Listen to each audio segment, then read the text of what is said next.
Guys, welcome to the J. Scott Outdoors podcast. Today we've got Jeff Lester, the owner of Hunt Hard Outfitters, based out of Unit 1 and 27 in Arizona. Jeff, how you doing? Great, Jay. Awesome. Doing good. Look forward to having you on here. We usually have some great conversations, good talks. Let's first just talk about what's going on right now as far as moisture conditions up in your neck of the woods. Well, obviously, this last season, we came off a pretty, solid year of moisture. We had a really good winter, and we had a really good hunting season due to that. Antler growth across Arizona and New Mexico was fabulous. I mean, Arizona was much better than New Mexico. New Mexico still had a few places that were a little affected by, drier conditions, but Arizona was looking really, really good, a lot of holdovers. So, I mean, as everyone can see this year, Arizona, was really good compared to the last couple of years. So right now we're sitting. I mean, we had that big Thanksgiving storm that right before the late rifle hunts just dumped some big moisture in Unit 1 and 27. As well as the rest of the state. I mean, it was just that those, that's one of the more popular late hunts, and, we dealt with a lot of weather on that the late rifle hunt in 1 and 27, and had another little kind of storm in between that time and now we're getting hit with another pretty big wave of it as we speak, being, a couple days after Christmas here, so. So you would say going into the application season from a moisture standpoint, so far so good. Yeah, unless it just completely stopped all of a sudden and it got warm and melted off. But I mean, right now, I saw the forecast, the winter forecast. They said we're not in a El Nino or an El Nina. I guess it's just kind of can't remember what they called it, but some type of a holding. Yeah, kind of a neutral holding pattern. And, they weren't, I don't think, we're definitely, I was just skiing on the mountain actually this morning and I mean, the mountain's got a lot of snow on it. It's wet.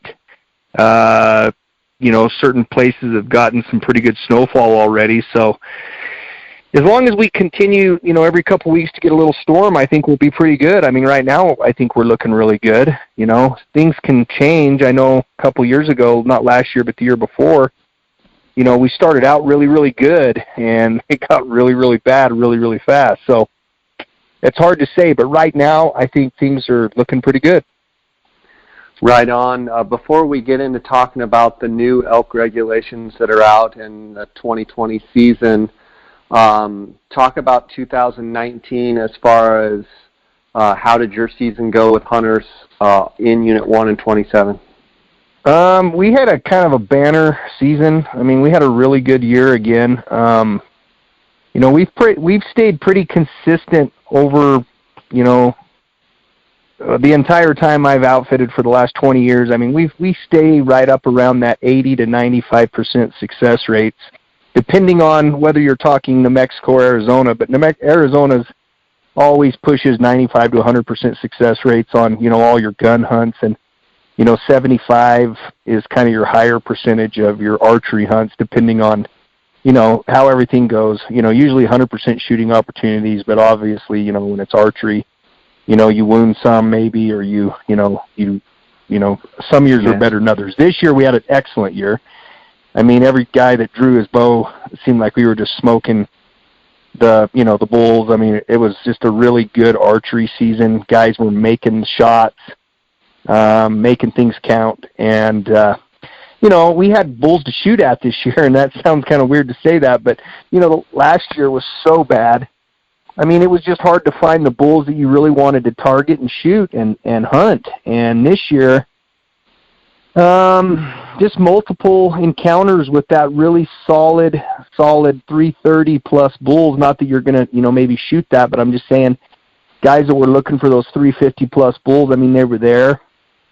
Not saying you're going to see one every day, but you could definitely, find that kind of bull and hunt that kind of bull. Unit 1, maybe not as much. Unit 1, I think has lacked the last few years, just maybe not with numbers of elk, but definitely with the age class.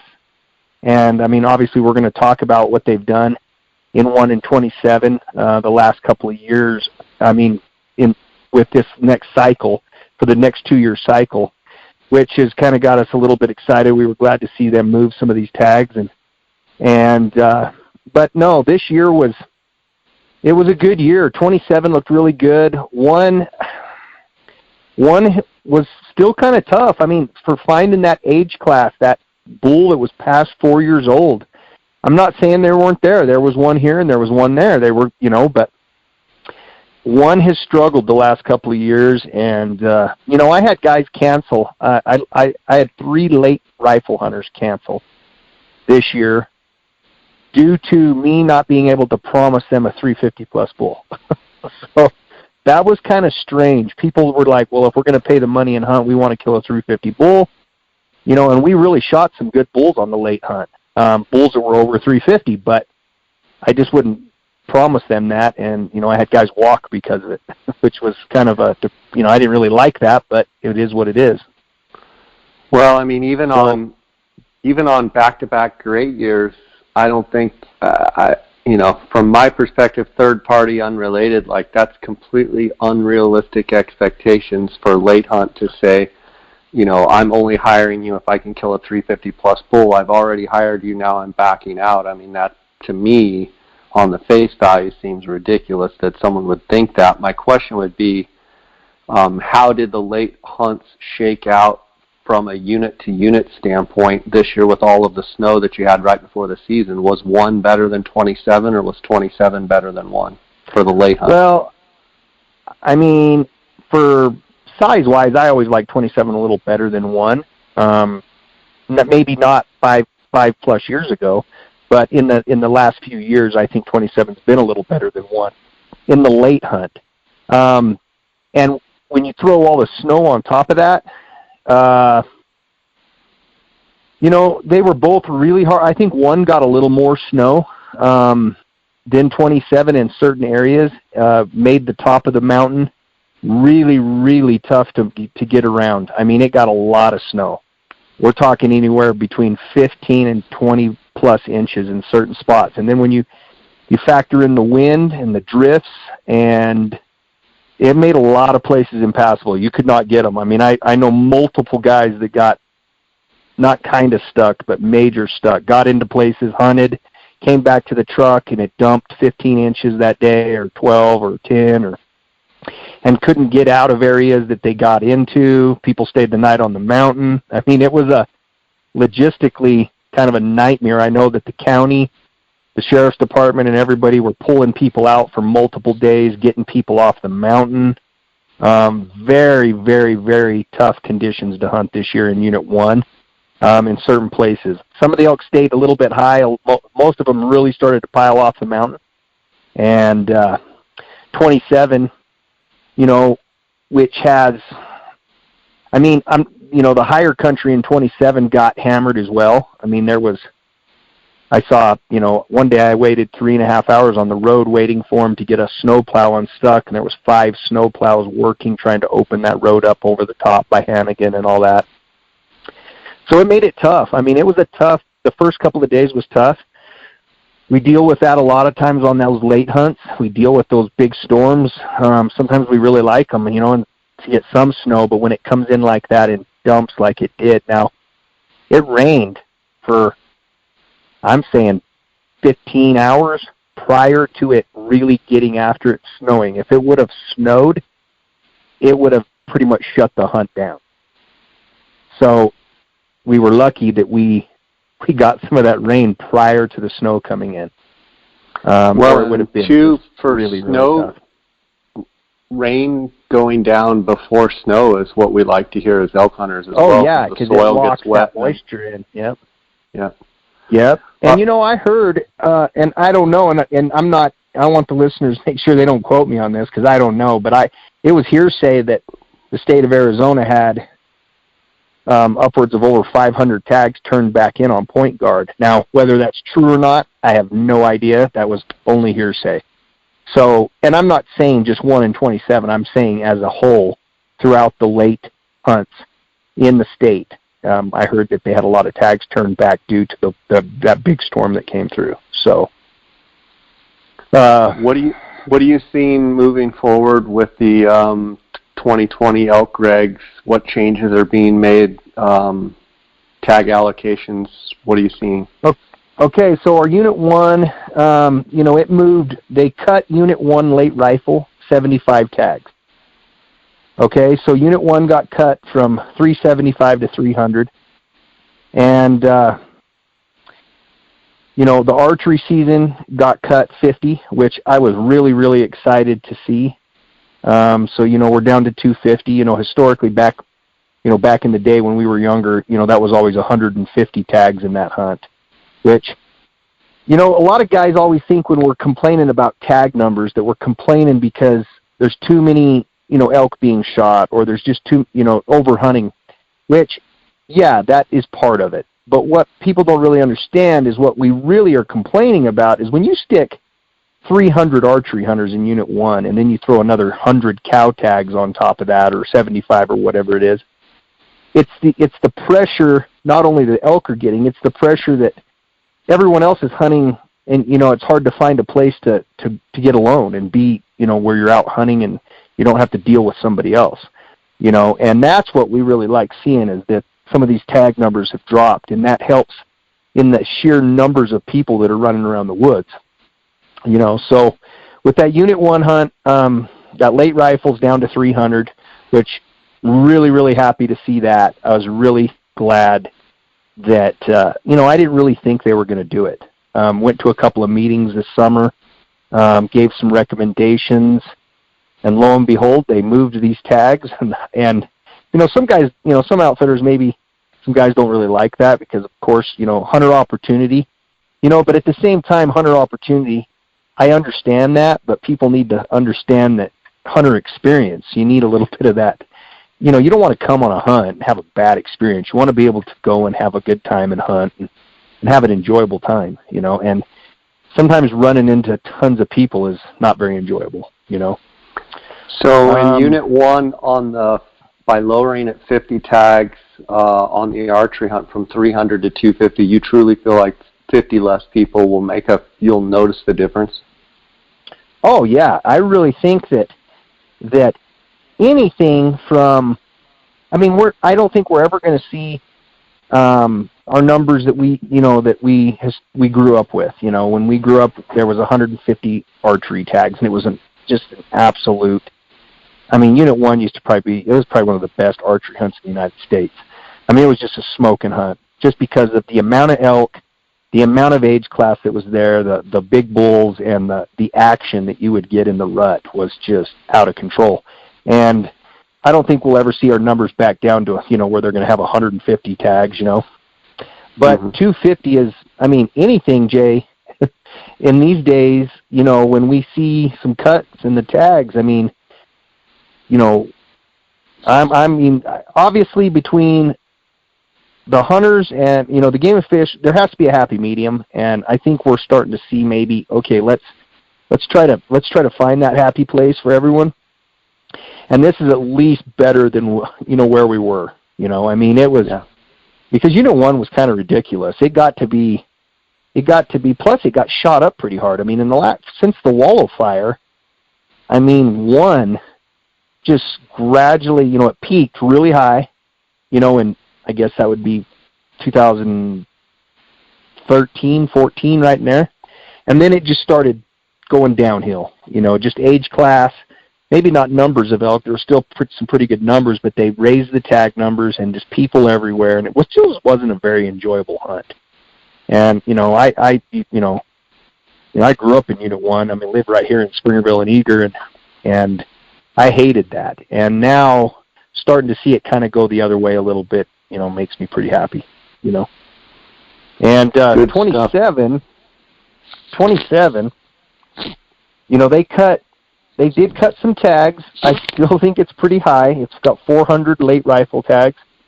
They cut it 60, which, just like we talked, 50, 60 tags. I mean, it's 60 less guys in the woods. I mean, it does make a difference. Right. And we're starting to kind of have that happy medium. I mean, it's, I like the late rifle hunt. You have that, Unit 1's going to have 300 and Unit 27's going to have 400. I mean, I still think it's, the reason 27 is 400 kind of seems like a lot to me still is because, it's not, 27, if you look at it, at the unit from north to south, 80% of the people are hunting in the northern part of the unit. And so when you stack, really you could cut the unit in half and say, okay, well, 350 people are hunting this portion of it. And that part of it is still going to be a little congested. 400 is still a lot of tags. You're still going to run into people. It's still a good hunt. I'm not saying it's not. The guys that have been producing in those units will still produce. But we do like seeing a cut in that. The 27 archery did not move. It stayed at 225, which I would have liked to have seen at least 25 tags cut out of that hunt. 225 is, and with that said, like I said, Unit 27 has 100 cow tags, which I hate. I just, because now you've got 325 people running around the woods, plus family, friends, and everybody else. It's still a lot. Certain places, certain trailheads in different places have been kind of congested at times. Doesn't mean you can't get away and find your place, but I would have liked to have seen that one move a little bit, but it didn't. I was surprised that they didn't cut a few more tags out of 27 as a whole. One has had some really bad press, and a lot of people have really been complaining, and they did it. I mean, one needed, what they're doing to one is good. I mean, they've cut out 125 tags out of just archery and rifle hunt, which it could have even used 150 in my opinion. Of course, that's my opinion. 3A, 3C, they cut 35 out of the archery hunt, which again, I mean, in my opinion, 3A, 3C had started to come up a little anyway, and it was starting to, you saw some really good bulls getting shot over there. That's a hunt that, I think some guys with some points might start focusing on, because with with 35, I want to say they cut it out a couple of years ago. Actually, no, I'm not. Don't take what I'm saying here as anything. I want to say they did cut a few out of there prior to this, but it's down to 100, and we don't really pay attention to the 3A, 3C late hunt, just that archery hunt, that trophy hunt, and so that archery hunt is that's good that 35 tags came out of there. That with 100 tags in 3A, 3C, you can start to have a pretty really quality hunt with 100 tags in there. If you have some points, I mean, you're familiar with the unit, I mean, you put 100 archery hunters in there, and you can go in there and if a guy's got some points and he can draw a tag, I mean, that could be a really, really smoking hunt. And enjoyable. You'll come out of there with a really good experience, And across the board, I mean, 7, 10, I mean, some of those other units up north, they took some cuts in some of those, which was good to see. I mean, like I said, that the happy place, maybe they're trying to, I understand the hunter opportunity. I understand people want to draw tags and they want to hunt, but at the same time, that hunter experience, you want to be able to come and have a good experience, man. And when you got 500 people in the woods at the same time, I mean, it just can get to be kind of, our hunters, yeah, that's where we get our complaint. And they're not complaining at us. They just, I'm upfront with people. I tell them, hey, we're going to run into people. It's just a fact. You might be working a bull and you might get in there and there might be someone else hunting the bull. Doesn't mean it's going to be like that every time. But just if it happens, it happens. You got to have, got to be polite about it. And, if someone beat you to it, or they're there and they're in front of you, you got to back out, and hopefully people treat you the same, But it's just part of public land, So when it comes to the late archery hunts, each one looks like 30 tags. One has 30 and 27 has 30. What are your thoughts on that late archery hunt? We take people in it every year. We killed a decent bull in it this year, and our other hunter, had multiple encounters or opportunities and had, I want to say 3 or 4 shots. It's not for everybody. It's a good hunt. You're going to see a lot of bulls. It's because it's prior to, the late rifle hunt. So the bulls are obviously pulled off the cows. They've been off the cows for a month and a half, 2 months almost. And they're not, they're just bachelored up and they're out on the grass a lot of times. We haven't had the snow yet, typically. And, you hunt tree lines and glass a lot. You might find, depending on whether you're in Unit 1 or 27, it's kind of a different hunt in both units. But it can be a good hunt. But it's really the individual that draws that tag and puts in for that tag because, it's obviously not going to be a rut hunt and it's a spot and stalk or ambush type situation hunt and can be good, the hunters that we take on it, some of the guys have hunted it more than once and they like the hunt. Took a guy a few years ago that drew it by accident. Guy got some shots, but didn't really like the hunt. Just didn't like that, obviously was an archery hunter that liked to hunt them in the rut, and it's not a rut hunt. Completely different experience. They're a lot more on edge when they're not bugling and rutting and chasing cows. Those bulls can be extremely wary, can't they? Yes. They're, how those elk are at that time of year. They're feeding out there in a flat or something, and they're throwing their heads up, and there's 10 bulls, and there's lots of eyes, and they're all smart. And, they got their wits about them, and it can be, and then if you're hunting them in the burns and different places where you're glassing them and you bed them up, and then you got to ambush them and make a stalk on them or head them off or try to outthink them, It can be, like I said, it can be a good hunt. I don't know what the success rates are. I'm guessing the success rates are probably around 50%, maybe lower, and maybe I don't think they're much higher than that. I've never really paid attention to what those are.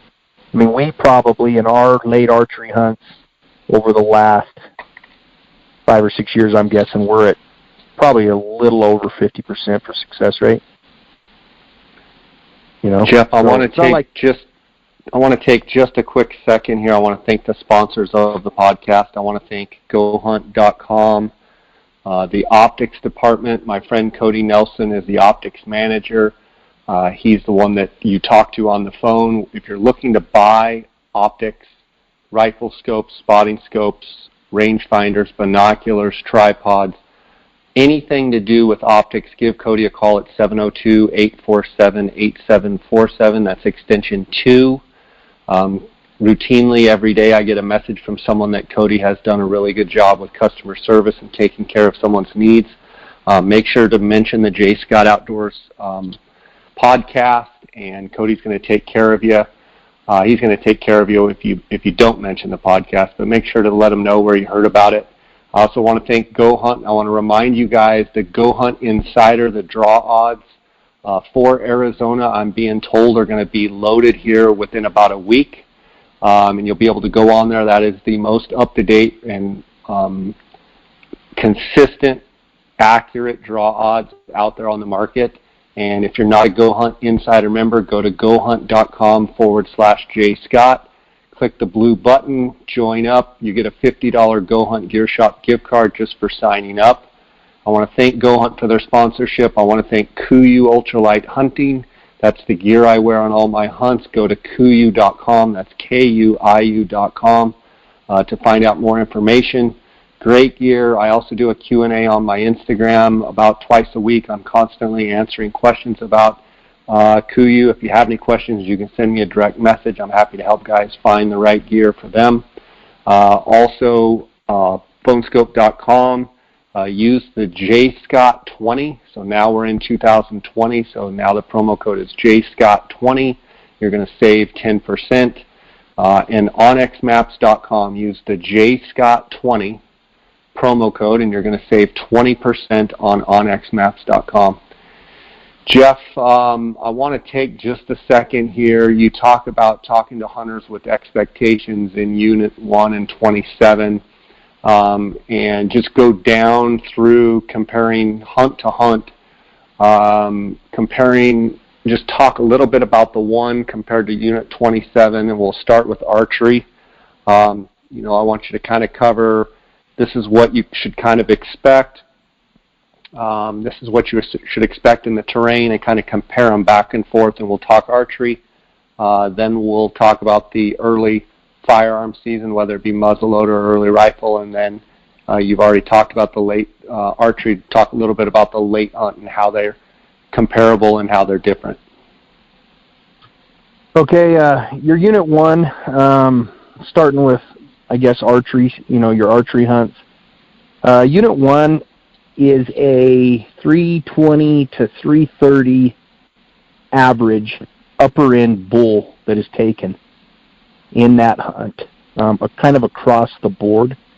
If you go with a reputable outfitter, you might bump that average just a titch, up to that maybe 340 mark. If guys hold out, if you're doing a 5 to 7 day hunt, even on an individual that's hunting on his own, you might, and of course you get those guys that are lucky. You're going to see that upper, 10% of the guys. Someone's going to shoot a 350 plus bull. They're in the unit. I don't think there's, I think Unit 1 has a lot more. The bull to cow ratio is better during the archery hunt. So action-wise, I think that the Unit 1 hunt can be really, really good action-wise. But you're going to see those satellite bulls, those 280 to 300 to 310 bulls,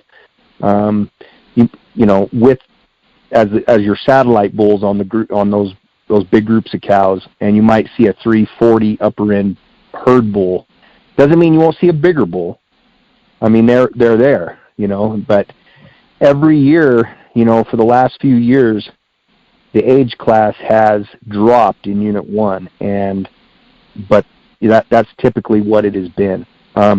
We know of the big bulls that get killed. So if there's a big smoker bull that gets shot out of 1, we know about it. Somebody hears about it. Somebody says, and there's a few of them a year, but it's nothing like it was 5 or 6 years ago, where you heard of 10 plus 370 plus bulls being shot in archery season. Nothing like that anymore. Now with these numbers being cut, the late tags, that's saving elk. So it's not necessarily, when you have less people in the woods, less elk are being shot. So it's going to make those, a couple, 2 or 3% of those bulls that are being taken, bulls are going to make it, and then they're going to get another year on them.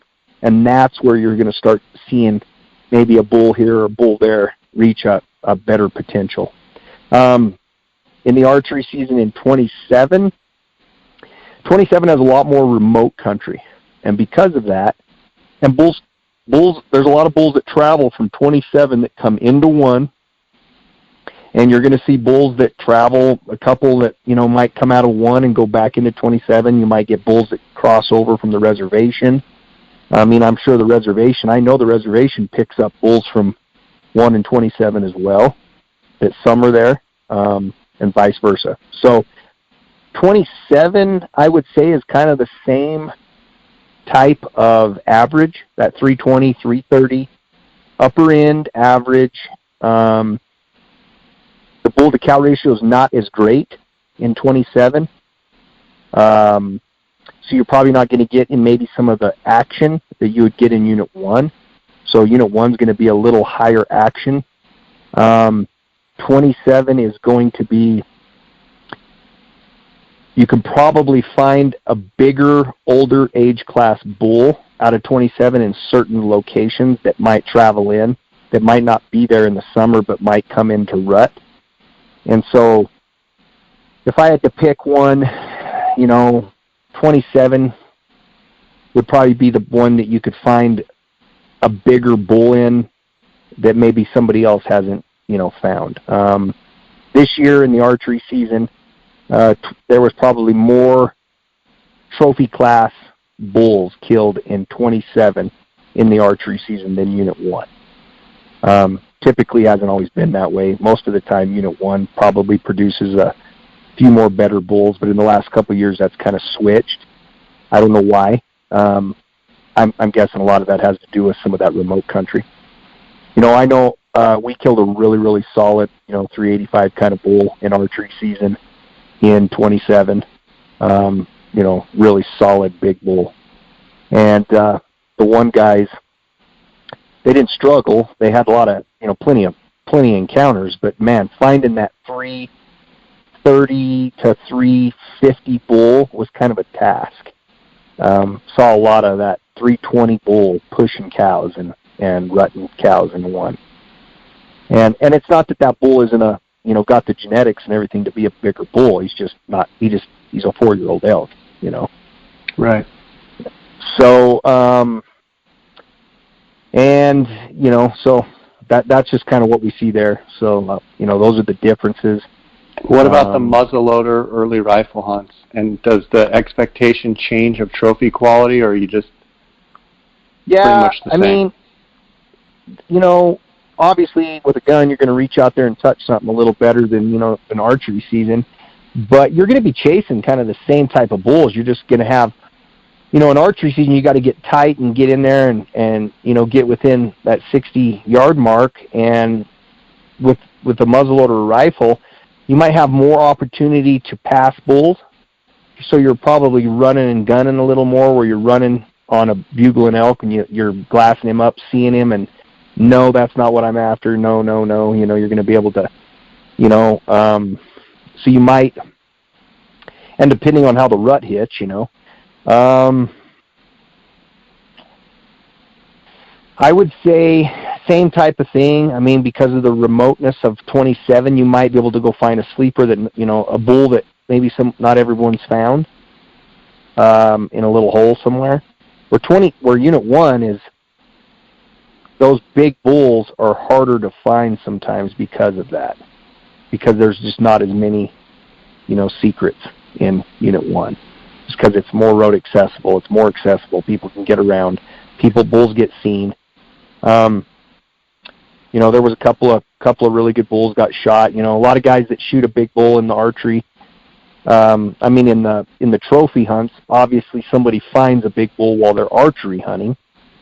That's why sometimes hunting with outfitters is good, because obviously if we're in there, we chased a really big giant bull in 27 all archery season, and then we lost him, and then another outfitter ended up killing him in the trophy hunt.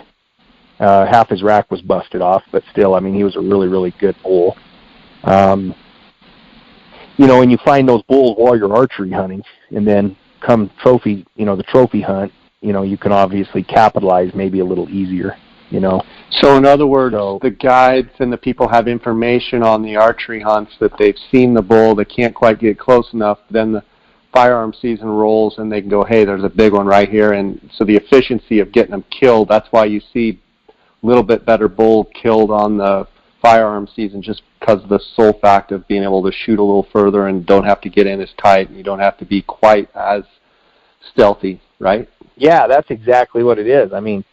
All these other units, 3A, 3C, 3B, multiple, there'll be big bulls killed. There was a big couple, we shot a really good bull in 3B this year, and if we'd had all the inches that were broke off, he's a 372 bull, and if he's missing over 20 inches, and, that bull had, I've had 2 different people message us and said that they shot, one hit him, and he did have a broadhead in his, in his back strap. Someone shot him in archery season, so, that's the thing, we found him and hunted him and killed him on the second day of hunting him in the trophy hunt.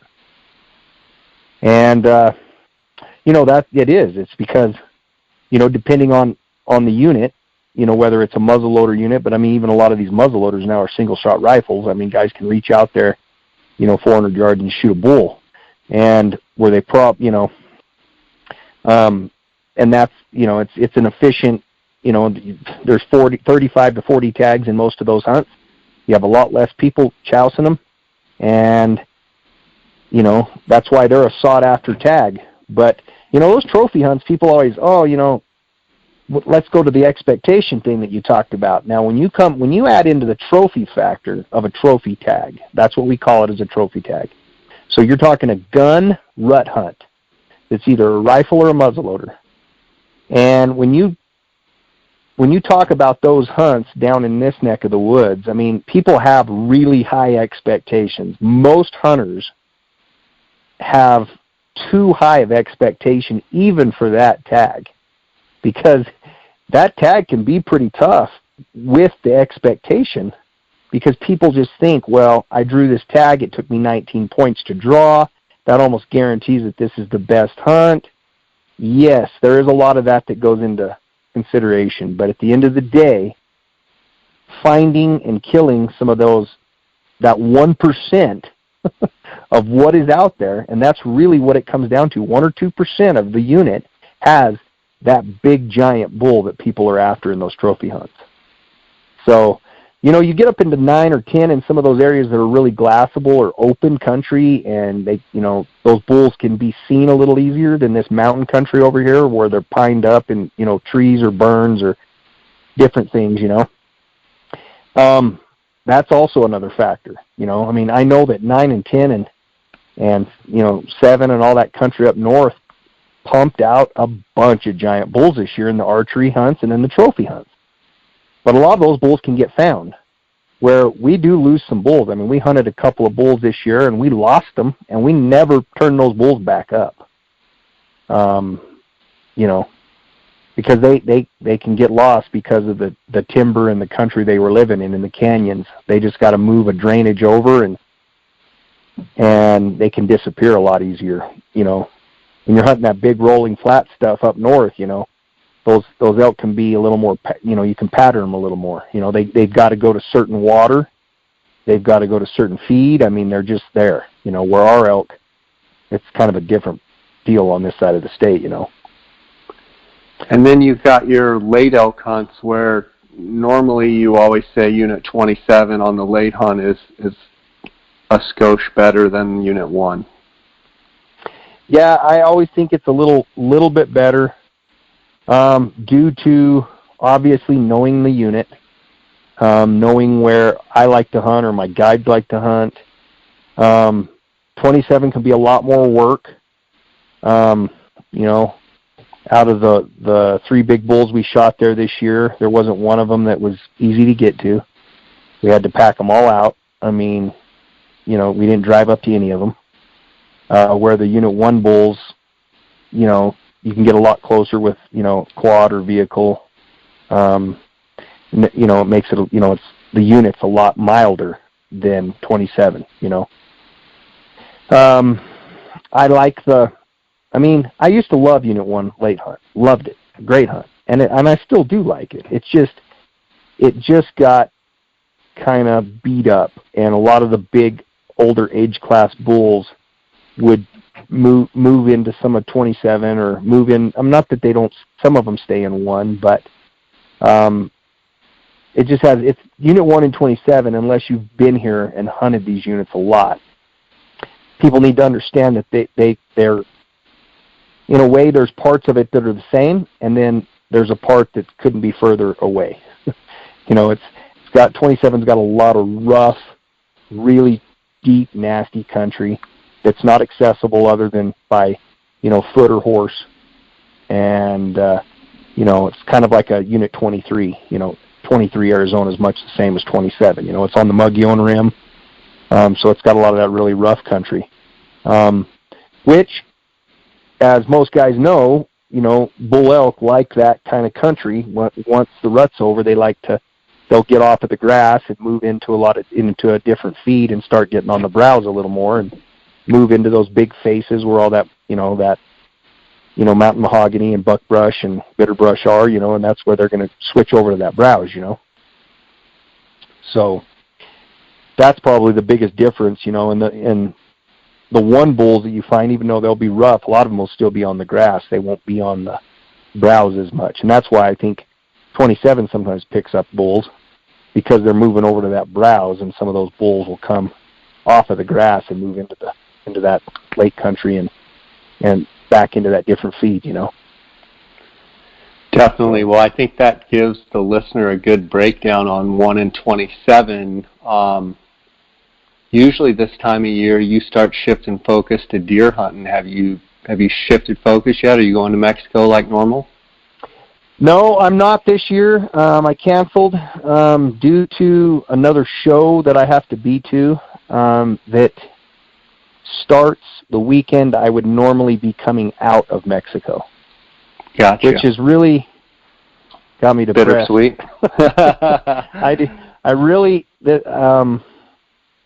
I'm really, really hating that. I really want to go to Mexico. I really want to go hunt coos with my buddies. Really enjoy that hunt every year.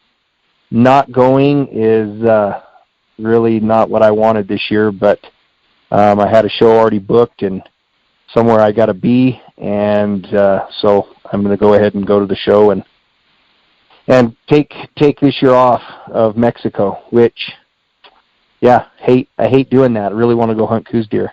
Really enjoy that hunt. How's Hunt Hard Gear going? We're sold out of our, main packs that we're doing right now. We're kind of refocusing some stuff, on our Lifestyles brand. We're going to ramp that up a little bit. Competition is pretty stiff. A lot of the guys that are doing really well in the pack business obviously manufacture their own gear. We don't. We design and have it built overseas. And so right now we've kind of got a couple of things in the mix, but gear-wise we're kind of going a different direction. Doesn't mean we won't kind of go down that path in the future. We're looking at some different things right now, but lots of stuff's gone on with trade and the way the taxes and different things that when you're building stuff overseas. So when you're talking about going to shows, you're talking about going and booking hunts as an outfitter in New Mexico and Arizona. Yeah, mainly I'm going to shows for my outfitting, and then of course we have our Lifestyle brand, which is Hunt Hard, and we sell hats and apparel, just like there's a lot of guys doing it now with different brands, and that's what we mainly are going to the shows for. Okay. I know booking hunts. I know the listeners get a lot of value out of your Arizona and New Mexico stuff, and when New Mexico comes up, we'll have to have you on again and talk about that. And are you going to be at Western Hunt Expo? Yeah, so I'll be at the shows I'm doing this year. My first one is Sacramento, California, with International Sportsman's Expo. We'll be at Sacramento. Then we'll be at Puyallup, Washington. I probably said that wrong. I slaughter that usually. But we'll be in Washington at the Sportsman Show there. And then we'll be at the Portland Hunting Expo in Portland. And then we go from Portland to Salt Lake City to Western Hunt Expo. Awesome. Well, I'll get to see you there. And then we'll be in Phoenix after that, maybe. We haven't decided if we're going to do Phoenix yet. Okay. So those are the shows we'll be at. Awesome. Well, I want to give you a chance to let the people know how they can get a hold of you, and I'll link it up in the show notes as well. And as always, thanks for coming on and sharing with us. Well, as always, I appreciate you having us. It's a great service for us as outfitters to be able to get on here and talk about the units and the places that we hunt and stuff. So it's really good. And to find us, you go into hunthard.com and go into the outfitter section, or Instagram is going to be hunthard underscore gear, or I guess not is that an underscore? Yeah, underscore. Yeah. And then underscore gear, and then on Facebook is just Hunt Hard on Facebook. And that's the best way to find us. And then of course my cell number is on on our profiles and everything on both of those. And you can call me direct if you have any questions about the units. And, the biggest thing, people that do their research prior to the draws, it's good to call in advance if you have points. Even if you don't, you need to be planning a game plan for maybe 2 or 3 years down the road, but you always need to make sure that you don't do something stupid every year. And I don't mean that, in a bad way. I'm just saying a lot of times things change and hunt codes change and different things change. And, a unit might 1 year, something big can happen. And so it's good to call and say, hey, this is my plan. And, is this going to be a good idea to do? Like if you're looking for an outfitted hunt, we're going to give you, outfitters are going to give you the recommendation of what we feel is best to do on what you want, and then go from there. Because you got to have a plan. If you go in it without a plan, a lot of times bad stuff happens. Yep. So. Awesome, anyway, man. Well, thanks for sharing with us. I'll link up these contacts, how guys can get a hold of you. And, hope it keeps snowing. I appreciate you coming on. All right. I appreciate it, Jay. Thank you for having me. All right, buddy. God bless. All right. You too. Talk to you later.